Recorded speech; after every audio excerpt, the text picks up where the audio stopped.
Okay, so piriformis, just like what we did with the lumbar, we used our body. Let's just review for a minute. The femur, and I use my body weight to lean forward as I work the lumbar. Now we're gonna do the same thing with the piriformis. We're gonna get our hands on the piriformis and we're gonna shift our body weight using the lever of her femur versus trying to dig our fingers into the piriformis. Feel that? Mm-hmm. That's tight. Yep.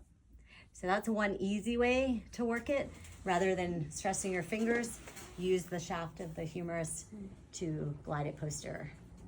All right, and then same thing that like what we did with the psoas, if it's too tight in this position to really get in, then we can bring our body up to slacken it, and then we can do a little bit of